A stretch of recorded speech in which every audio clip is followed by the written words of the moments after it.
All right, Tracy. Hey, everybody, and welcome to another episode of Eating at a Meeting. I am in snowy Eastern North Carolina. We got like 3 inches of snow last night near the beach. So kind of crazy for here, but it is all good.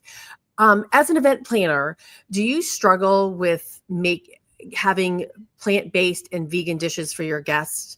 I know I do when I go and plan meetings across the country. So I have brought you this gentleman here from the San Diego Convention Center, Chef Sufi Karaien, who is the executive Nailed it. chef.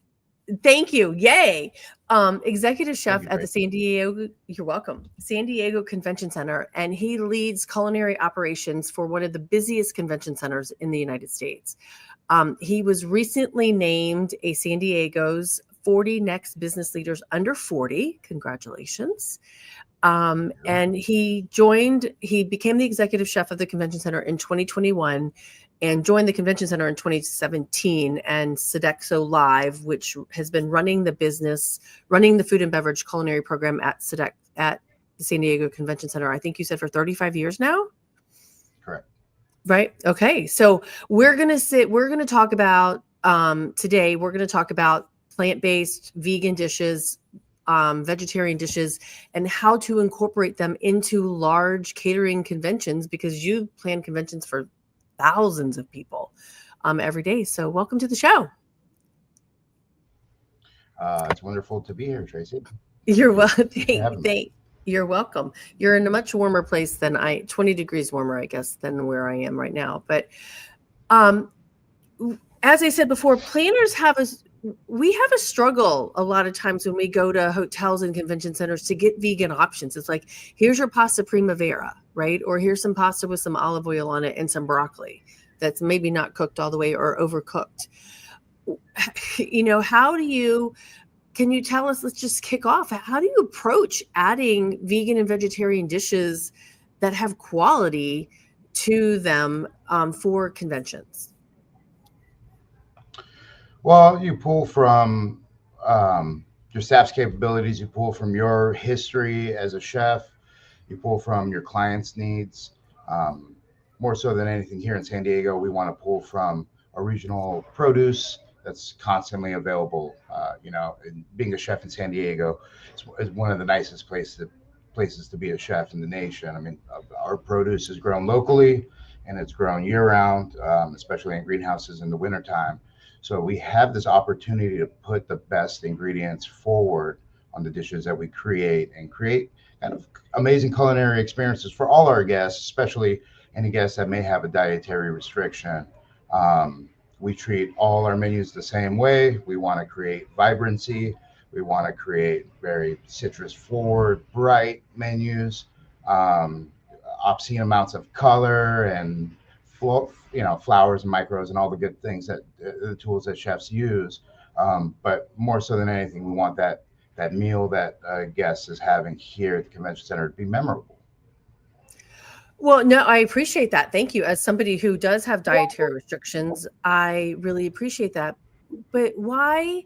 I mean, I think, is making vegan dishes that hard?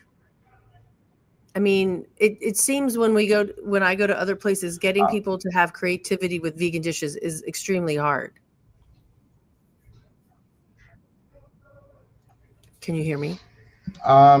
Creating plant-based cuisine, I don't consider it hard. It's a challenge. It's a challenge to create a dish that has enough nutritional value to kind of really satisfy somebody's hunger, but also be very, very pretty, also be very, very creative. I think the real key is getting ahead of it and putting pen to paper and working with our team of chefs and our team of cooks in the kitchen, and developing menus that we can serve at a variety of our events. Here's some pictures from your dishes at the convention center. I didn't mean to pull them up automatically, but it did it for So, me. like, Go ahead. This one? that's fine. So for that dish right there, that's a vegan mango taco. It's gluten free as well. We have beautiful jicama, so the taco shell is made out of jicama. We served it on a little salt block just to add a little bit of flavor, and put a slice of local tangerine next to it, pickled Fresno chili, local micro flowers that actually have great flavor, and then applied, some culinary techniques to the mango and the jicama to give them a little bit of additional flavor. That's kind of a quick nosh, 1 or 2 bite hors d'oeuvre. That's very cheap to produce. That's very colorful and flavorful, and it's not necessarily a filler, right? That could be a showstopper when it comes to a reception, especially if we do have a lot of vegans and gluten-free individuals in the crowd. Well, and that's I mean, I love that because it makes everybody feel the same, and they're experiencing the same kind of dish as everyone else. I think is that a scallop, or what is that one? That's a scallop. We make a vegetable ash aioli, where we take poblanos and serranos, jalapenos, deseed them, turn them into charcoal, kind of grind that up into kind of the consistency of fine ground espresso, fold that into an aioli, and it has this deep, incredible flavor. Now that we have put on the side of many vegan ceviches and aguachiles that we produce with either jackfruit or young coconut is a phenomenal ingredient for a dish like that. All right. A lot of flavor. A lot of flavor. And that's what you want, right? You want lots of flavor. Let's put us back up here. You want lots of flavor in those dishes because you want people to come back. I mean, like I was telling you earlier, when people come to San Diego for a show here at the San Diego Convention Center, oftentimes they're eating at their hotel or here at the center. That's their entire culinary experience in San Diego. So applying those cool chefy kind of techniques that we have learned to love over the years, and all those cool aiolis and all the things that we create, but applying that to the vegan dishes that we make as well, creates a real satisfying experience for our guests, and again creates that memory about San Diego. And if we can invoke a feeling from within with our guests when it comes to the foods that they eat and incite memories and whatnot, well, then we're winning, and these guests return to San Diego, and that keeps us really happy as chefs. No, that's awesome. And we've got, let me see if I can pull this one up here too. We've got some people over on Instagram. We've got Qualina from Event Essentials, and Char Nolan has joined on Instagram, as well as your team. Sodexo Live is there, but Char just asked this question. I'm going to put it up here. How do you provide flavor without salt and oil? Citrus, herbs, cooking techniques. You can sear in the oven nowadays. We have really powerful equipment, convection ovens that you can get at really high temperatures to create a sear without too much oil on the surface of whatever you're trying to sear. I remember I did an event for the Gerson diet, and there was very little oil. I think it was just flax oil and 0 salt. So we went really heavy on herbs, citrus, mushroom powders and whatnot, just other flavors that can create umami without the use of salt. And here in our commercial kitchen, of course, we use high quality kosher salt or sea salt as well, but we can omit that and create really flavorful dishes just the same. That's awesome. Qualina is saying that she sees a lot of, for the vegan dishes that she sees is mushrooms, quinoa, tomatoes. But we don't have to. Oh, Char just said, bravo, perfect answer. Gave you a 100 on your response to the, how do you use without the oil and the salt. So, but Qualina was asking, like mushrooms and quinoa and tomatoes. I mean, quinoa is a complete protein. Do you see a lot of, do you use it a lot, or do you use other things to help provide vegan dishes? All the time. We use quinoa, kaniwa, ancient grains, and a lot of the dishes that we create that are just on our standard catering menus. again, if you check out the San Diego Convention Center website, visit sandiego.com and check out some of our catering menus. You'll see a lot of hearty, complete proteins just built into our menus. A lot of our menus are just naturally gluten-free. And when we can create vegan options that are hearty and flavorful, we do. And we include those on our menus as well. And those items are very popular. So we like to see the trend continue, and we like to see the new ingredients from our vendors and come up with great cooking techniques to incorporate those ingredients into the menus that we serve here at the convention center. Well, and I just pulled up I just put it in the chat, the actual link to the food and beverage page of the convention center, so everybody can get to that. And I'm impressed that you actually have your menus on there. So thank you very much. Sometimes it's a struggle to find menus. You have to request them. So that's awesome that you have them up there. Can you share some innovative techniques that you've used to replicate traditional meat textures and flavors in the vegan dishes? And I'm going to preface that with my thought process too. I'm like, I can take this down now. Why do you want tofu to taste like chicken if you're not eating chicken or beef and things like that? But that's just my thought process, right? Or sometimes my feelings on that. But how do you do, because there is a different texture when you're eating an animal-based protein. And do you feel like the vegans are looking for that, or are they just looking for good flavor profiles? Tracy, we're having a little bit of connectivity issues. It's just cutting in and out a little bit. However, I think I got the gist of your question. Okay. So yeah, we don't want tofu to taste like chicken. We don't want tofu to replace chicken. We want tofu to be the best tofu that we can create and serve. So we apply cooking techniques that are great for tofu to tofu. We do bring in a variety of plant-based like protein replacements, your Beyond Meat, Impossible Meat, that kind of thing. As this type of cuisine is growing and becoming more prevalent in kind of daily life, we're seeing a lot better options for plant-based protein substitutes.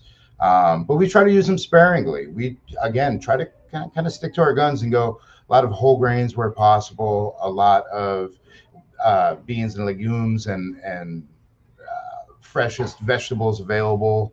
But we do make substitutions when applicable. Sometimes it's appropriate to include that on a dish, whether we want to make, Beyond Beef kofta kebab and serve that with some Iranian rice. We're doing that for a very large scale event coming up.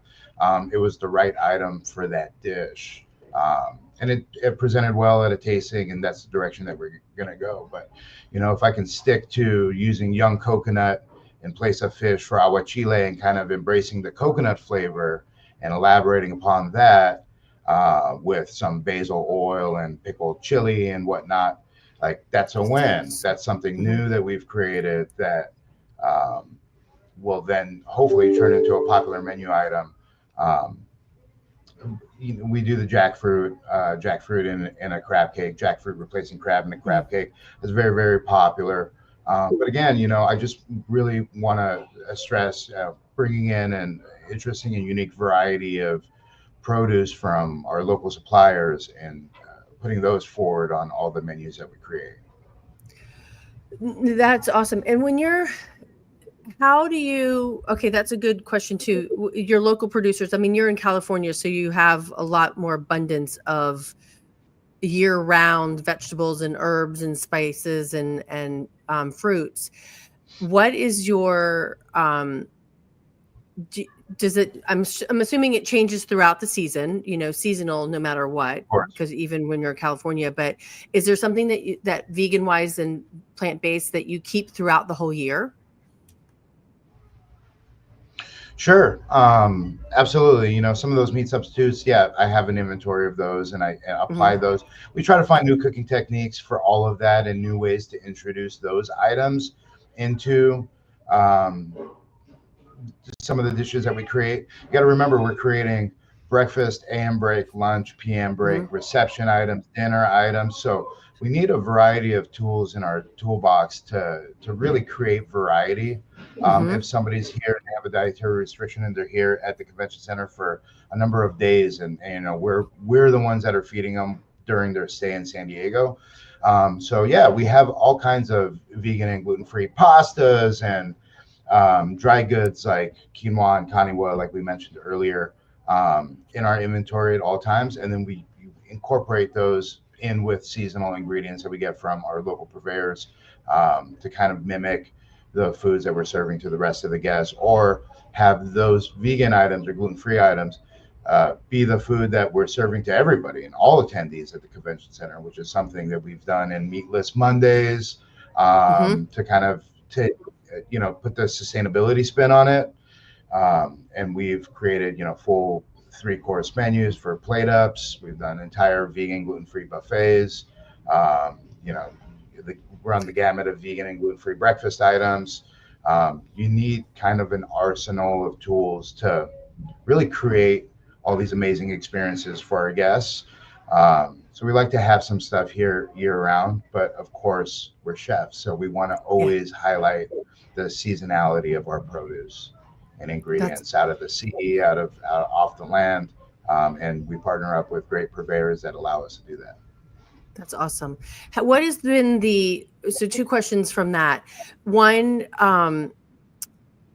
what has been the response from your planners and or the guests that are vegan, vegetarian eating, there for 4 days? Have you seen it?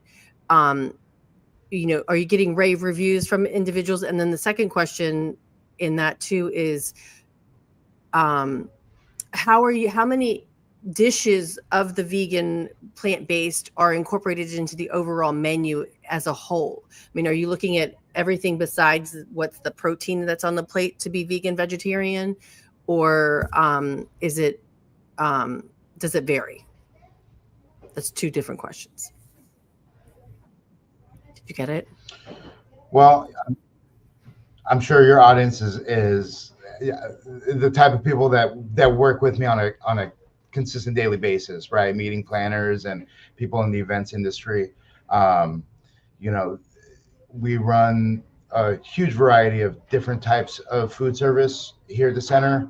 In any large operation, you'll have your retail outlets, you'll have just straight catering, you'll have catering on the show floor, and the menu mix may dictate a little bit where we can include vegan, vegetarian, gluten-free, plant-forward dishes, seasonal dishes, dishes that have a low carbon footprint. But it's really up to the meeting planner and the chef to kind of come up with a meal program that, 1, can accommodate everybody, and 2, that if we're not doing a meal program that accommodates everybody and we're serving more traditional foods, to have the ability to accommodate any guest with special dietary concerns, whether that's kosher, halal, many allergies. And then the caveat is, if that's the direction that we're going to go, I want to make sure that there's a chef handing that food to the guest. That personal interaction needs to be there. That conversation needs to happen. A lot of our guests may have allergies that are pretty severe, and so we see that daily here. And one of the things that we pride ourselves on is our ability to have a large culinary team and have somebody from the culinary team actually handing out any kind of special dietary dishes to our guests and having that conversation with them. And guess what? That chef's going to be there tomorrow when you're here for your breakfast or before you go in to lunch or a reception or whatnot. Mm-hmm. So we like to have consistency there. We like to have that little bit of personalization as well.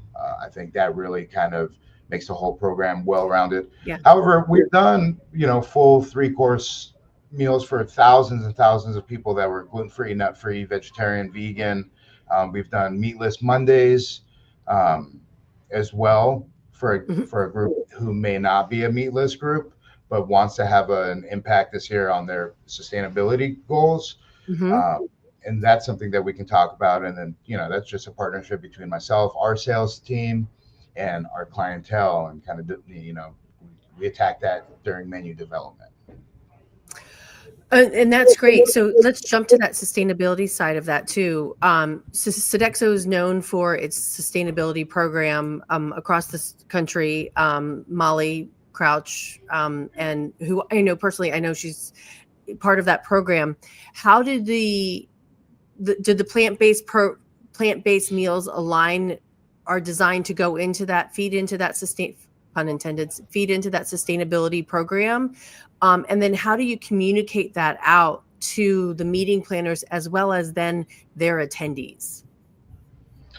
It's simple. Like, one, we have people like Molly Crouch involved in our company, and Molly and I have collaborated on multiple occasions, and having some representative of your company who's very well invested in sustainability is key. When we get to writing plant-based menus and developing menus with our clientele, we want to look at the environmental impact. Using, going with plant-based menus kind of reduces environmental impact by using fewer resources from the land or water. We convey this message on sustainability tours frequently. We'll carve out some time where a group of guests can come into our kitchen, see our back of the house operations, kind of see our full line of waste streams. I always joke around that I talk about our waste streams just as much as I talk about our food here at the center, but that's very, very important. It's important to our clientele as well. Very important for our city. We have that strong partnership. We just always are very transparent about what we can do, what we don't do, what the city can and can't accept. So just that communication is always there, but we also communicate it via signage and menus, and the menus themselves, of course, and then collaboration with our clientele. Maybe they can include it in the app for the show, or a published menu somewhere on the app or somewhere in the building. We can give out links to local farms that we use. We highlight local produce all over our menus. And kind of utilize some of those other tools that chefs have and clients have to kind of convey those messages. That's awesome. You're like a dream chef. I want to come have all my meetings at the San Diego Convention Center because I'm going to quote you on that and share that with my wife. Okay. I mean, you're saying everything that I kind of preach all the time, and it's, how do we get the rest of the industry, to do what you all are doing and to step up on that when it comes to this, looking at vegan and plant-based options and the sustainability aspect of it? There's a time and place for it. I think it's important for the chefs and our clientele to be flexible. You may not always be able to achieve 100% sustainability or 100% plant-based on your menus, but as long as you're flexible and open to it, you'll find that just fosters creativity. And once, like for me as a chef, once I include the team in on that, and our garde manger department, banquet department, pastry department, and all our cooks that are working in those departments, now you see that creativity really blossom in our kitchen. Do that over time and it becomes part of the culture. That's what we really strive for here in San Diego. That's what some of our sister properties are really striving for. Again, it's a little bit easier to do that in California with all our bright, vibrant produce all around us, more months out of the year. However, I think that mentality doesn't change, right? So as long as that you may not be able to achieve 100%. However, let's really shoot for 90% or 85% sustainability across our menus, or 85% vegan options on this breakfast, whatever. That's great. That's a great start. You're way ahead of the curve. And that's kind of where we like to live and work, is ahead of that curve. And so I want to jump back to, you said Sodexo Live has been with, and Centerplate Sodexo Live has been with the center for 35 years now. Have a lot of the culinary team and the front of the house team been there as long as that? Because I love meeting the people that work in our convention centers and hotels that have worked in properties for like their entire lives. Is it the same with the convention center? Yeah, I was talking to our CEO yesterday here at the convention center, and we were talking about the institutional knowledge that's here. It's superb compared to every other property that either of us have ever seen. Yeah. I have cooks on our staff here that have been here from the beginning. They've been here for Wow. 35 years. We have managers in the front of the house in our banquets department that have been here for 30 years, 35 years. Um, and having that type of tenure in a property like ours is one of the most important things that leads to kind of this culture of innovation and this culture of sustainability. We have the basics down. We have Mm-hmm. that knowledge building already, and we have staff that are really fine tuned and are great at their jobs. Now we have an ability to kind of step back and look at innovation and foster an environment where our cooks and our banquet servers and our bartenders and our managers can all apply their creativity to what we do. I think that's kind of what sets us apart from a lot of other properties in the nation, really, is that tenure of our staff really translates well into the quality of what we produce here on a daily basis.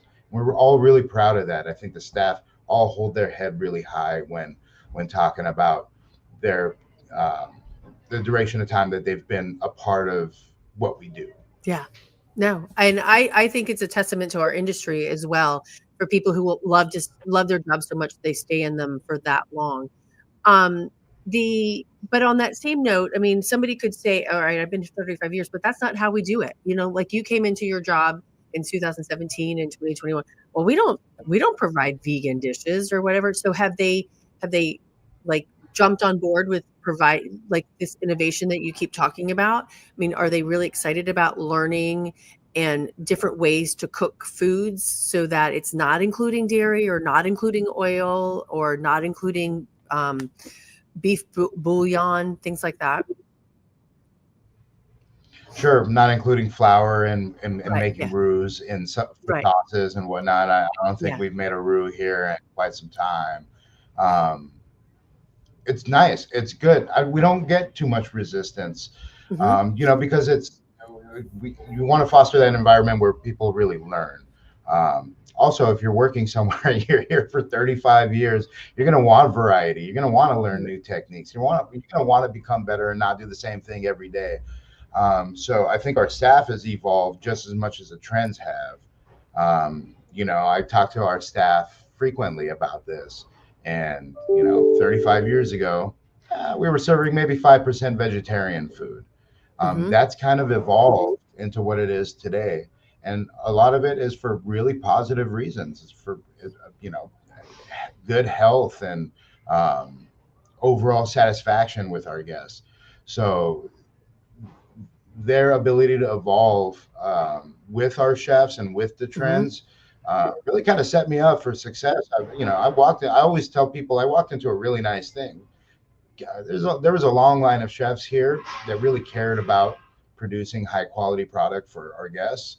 Hmm. Um, and each one has elaborated on that just a little bit more and just a little bit uh, more kind of tuned to their style and their creativity and whatnot. And so when I walked in, I had this great foundation and I had this great built-in staff, and it was time for me to apply my skills and my knowledge and work with the team to better hone their skills and their knowledge.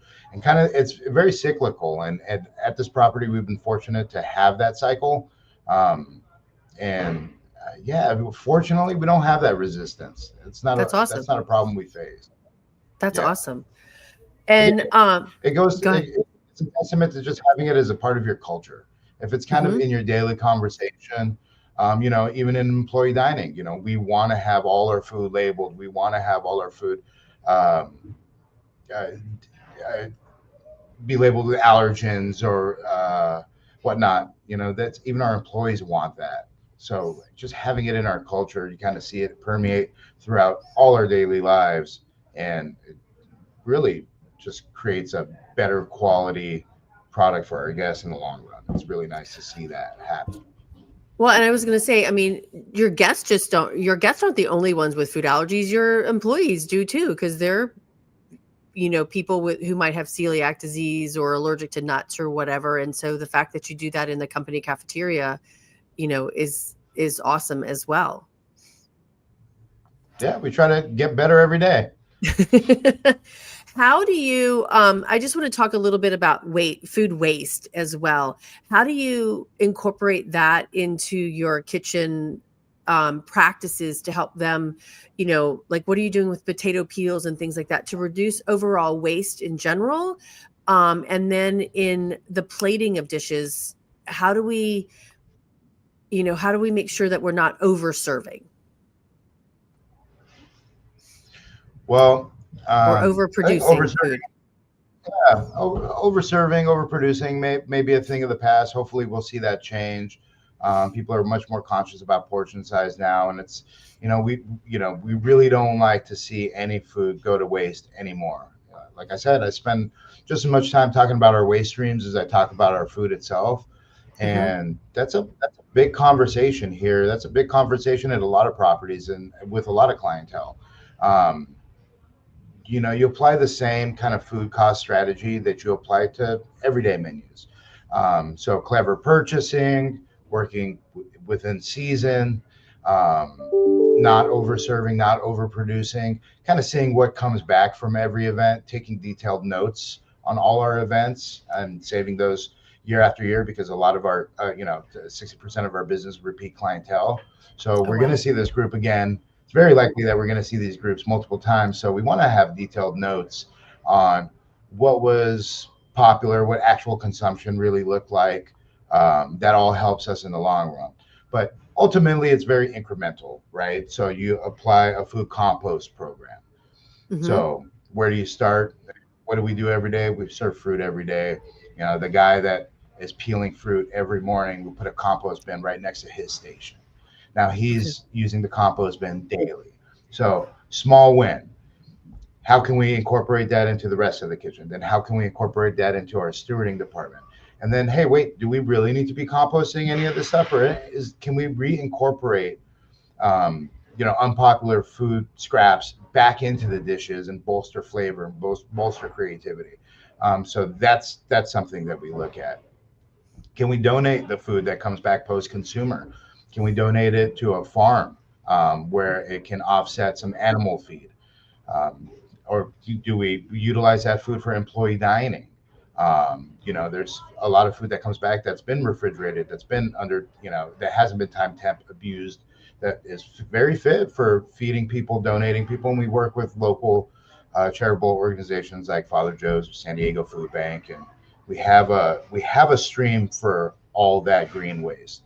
And one thing that we're really proud of here at the center is that 100% of our green waste, whether it's pre-consumer with food scraps or post-consumer and food that comes back from events, 100% of it is diverted out of the landfill and goes to either compost or animal feed or human feed. And that's something we're really proud of and we talk about frequently. But it was an incremental process to get there. It was just one step at a time. And again, evolving and having our staff evolve with trends, with our programs, with what the city is requiring, with what our clients want to hear and want to see. And, we like providing those metrics to our clients after events now as well. And so it takes some time to get there. It's not overnight, right? But once you're there, it's very impactful, especially in the region that you're in. Well, and it also then becomes second nature as well. Like, oh, why aren't you're not putting that in the right bin? Or, what can we do with this? Exactly. Everybody has eyes on it now. And all our existing staff is training all incumbent new staff. And so seeing that happen live in front of your eyes is, it makes me really happy as a chef, because now we see it as a part of our culture. Right. And do you see them carrying that home, or do they talk about how they've carried that knowledge home to them, to their families or their communities? Sure. Yeah, absolutely. We have, you see it the most around the holidays. We have, every walk of life that work here. People live all over San Diego County. And they find various organizations that are very near and dear to them that they've been maybe donating to for a consecutive amount of years. And so we'll get those inquiries from our staff, particularly around the holidays, where, hey, can we donate this leftover box lunches to this organization, or can Mm-hmm. we route some food over here to this other organization? And kind of, we like to do that. We like to really be involved in our community, and a Mm-hmm. lot of times our employees kind of desire to do that as well. Aligns right with ours, and Mm-hmm. so we partner with our employees sometimes, and some of the charitable donations that we make are initiated by our client or our internal employees. So that's really nice to see. That's awesome. So again, it just shows that it's part of our culture here, and it's kind of really nice. That's Nice awesome. to nice environment to come to work to every day. Right. All right. I want to jump back into the kitchen a little bit. Well, I mean, we're still in the kitchen, but as far as it comes down to plant-based and allergy menus, did you have to do any operational adjustments to accommodate plant-based items efficiently in a large-scale kitchen? And then also, how do you manage those, individuals who have celiac disease or like a severe nut allergy? How do you manage that in the kitchen, to make sure that there's no cross contact or cross contamination with those? Okay. So the biggest thing for us is just including these types of menu items in our daily menus. Okay. Again, just not including roux in any of our sauces, and trying to avoid those sauces in the first place.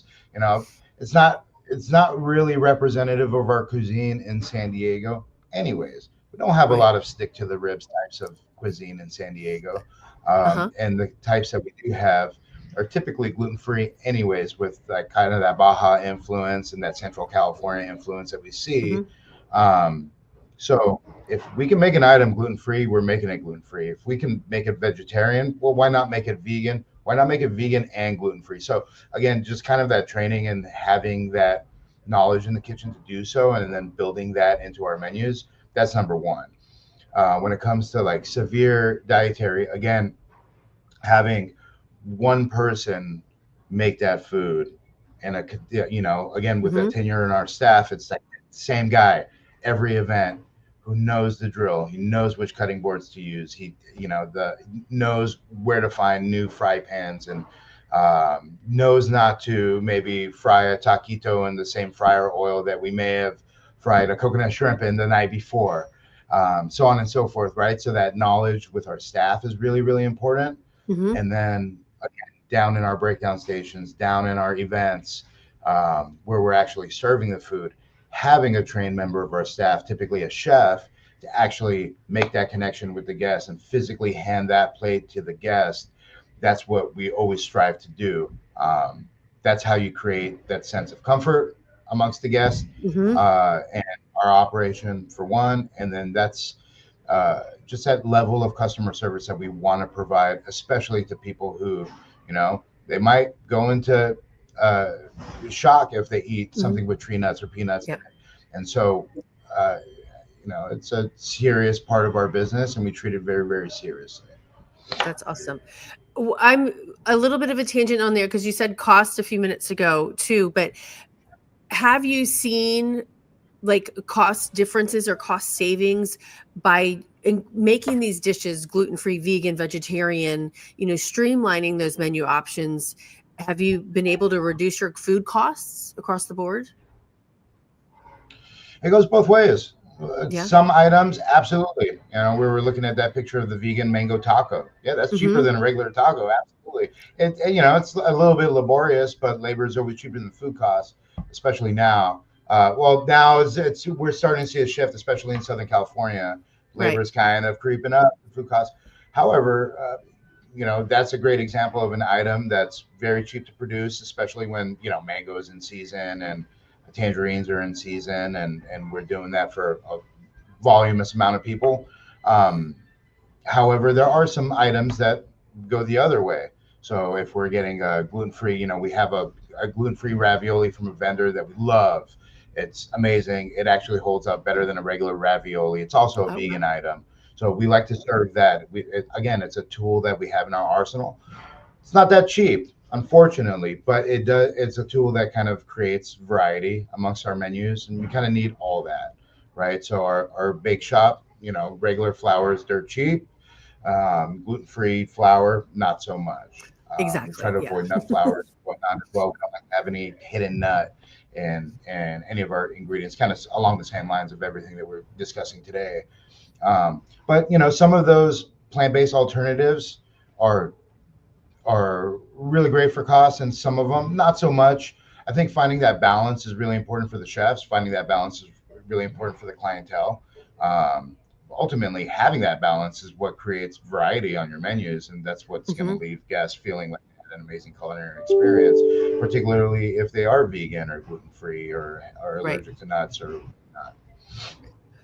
Well, and I mean, and when you're doing that, you're streamlining it so that, and because somebody asked me this question or said the statement, and they're like, we don't upcharge for a gluten-free roll, right? Or we don't charge extra for somebody who says they're gluten-free. Like when you're streamlining that, your costs, you're building that cost across the board, right? Yeah, I mean, we build it into a lot of stuff, but we also customize a lot of menus here. Mm. Um, I think 60-70% of our menus are custom. So even though our menu guide is a great foundation, and I really stand behind our menu guide, I feel like we have great variety and selection, and especially when it comes to dietary restrictions on our menu guide, um, our guests or our clients like to have custom menus for their program because their programs are unique. And so to create a culinary experience that's unique as well, sometimes you need to customize. I'll say right off the bat, if we're doing gluten-free vegan dinner rolls for 4,000 people, there might be an upcharge for that. That's going to be a lot more expensive for me to purchase from one of our local bakeries or one of our local gluten-free vendors than a traditional dinner roll from our normal bakery or a dinner roll that's baked in house. Right. So again, it's about finding that balance. Um, it could be tipped in either direction. As a caterer and being here and running our business, like we want to stay in tune with what's going to be both cost effective for us and our clientele. So again, just I can't stress enough, having that conversation early in the menu development process is paramount. That's what's going to be the most important thing to kind of develop menus that are right for your clientele, that are also right for the bank and Right. the pocketbook. Yeah, and I stress planning menus out as far in advance as possible because you can figure that out. Um, no, this has been great. I really, really appreciate it. Do you, what is a trend that you see? Last question, going forward with plant-based and vegan and dietary needs, do you see um, something that's jumping out at you that's going to be the next trend in this? I really hope it goes the direction I'm kind of seeing already, which is like more luxurious ingredients, right? Chefs Okay. love luxurious ingredients. We love all that stuff. But seeing plant-based caviar on the market and plant-based, some higher end seafoods on the market, that's kind of cool. That gives us, again, more tools in our toolbox. That's more stuff for us to play with and create cool menus with. Just more flavor in some of the plant-based ingredients, better quality plant-based ingredients that may not have so much binders and fillers and gums and whatnot to kind of create that uh, illusion of chicken or ground Right. beef or whatever it may be, right? Just a little bit more kind of transparency on the ingredients list. Um, and with that, of course, I think there's going to be a big emphasis on getting really, really simplifying it and getting just more whole foods, more whole grains, more complete proteins.